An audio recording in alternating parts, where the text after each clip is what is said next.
Hello বন্ধুরা, এই দেখেন বৃষ্টির পরে গাছগুলো কতটা সতেজ হয়েছে। তো বৃষ্টির পানিতে আসলে অনেক ধরনের উপাদান মিশ্রিত থাকে। এই বৃষ্টির পানি আকাশ থেকে পড়তে পড়তে বাতাসের সাথে অক্সিজেন, নাইট্রোজেন সহ গুরুত্বপূর্ণ সমস্ত খাদ্য উপাদান এগুলো মিশ্রিত হইতে থাকে বৃষ্টির পানির সাথে।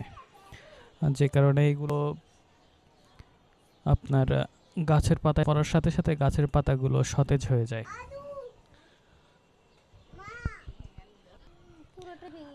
এই দেখেন, অসাবধানতা বশত আমাদের এই সুন্দর পুঁই গাছটা ভেঙে গেছে। আসলে নিজেদের এই শখের গাছগাছালি কিংবা যে কোনো ধরনের এরকম নরম জাতীয় গাছগাছালি এগুলো আপনার একদিনের বাচ্চার মতো টেক কেয়ার করতে হয়।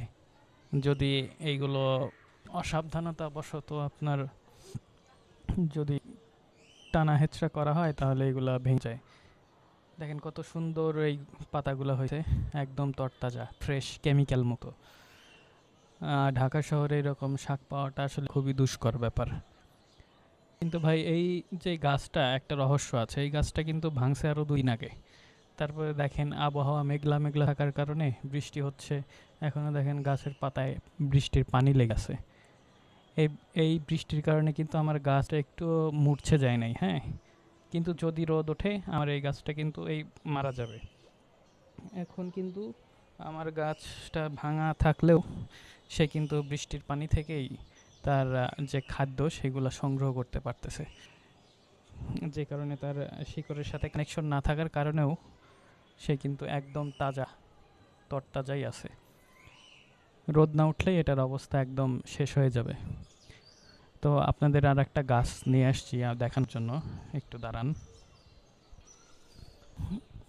এই যে যে গাছটা দেখছেন এটা কি গাছ বলেন দেখি? 30 সেকেন্ড সময় নেন, যদি পারেন কমেন্টে লিখে দিন, আর যদি না পারেন আমি তো বলেই দিব। এই গাছটা হচ্ছে আসলে পোলাও পাতা গাছ। এই গাছটা দেখেন একটা পাতা ছেঁড়া দেখা যাচ্ছে, এই ছেঁড়া পাতাটা নিয়ে আমি কি করেছিলাম, ভাতের মধ্যে দিয়েছিলাম। ভাতের মধ্যে দেওয়ার কারণে এই পুরো ভাত একদম মনে হচ্ছে পোলার চাউল দিয়ে ভাত রান্না করেছি, এরকম আসলে সুঘ্রাণ বের হয়েছে। তো গাছটা অনেক ছোট। আমি একটা গাছ নিয়ে আসছি আমাদের জাতীয় বৃক্ষ মেলা থেকে। বৃক্ষ মেলাটা হচ্ছে আপনার চিনমৈত্রী সম্মেলন কেন্দ্রের পাশে। আগে যেখানে আপনার হইতো, কি বলে, বাণিজ্য মেলা হইতো, সেইখানে আসলে মেলাটা হচ্ছে। তো আপনারা গেলে এখানে আর হয়তো কিছুদিন থাকবে, আপনারা গেলে সেখান থেকে নিয়ে আসতে পারেন। আর এইখানে দেখেন কিছু কাটা জিনিস দেখা যাচ্ছে, এগুলো আমার কলমি গাছ লাগাইছিলাম, গতকালকে আমরা হারভেস্ট করছি। খুব সুস্বাদু রে ভাই, বলে বোঝানো যায় না, এত সুস্বাদু। এটা আপনারা নিজে হাতে না লাগায় খাইলে বুঝতে পারবেন না। ঠিক আছে ভাই, আজকে এই পর্যন্তই।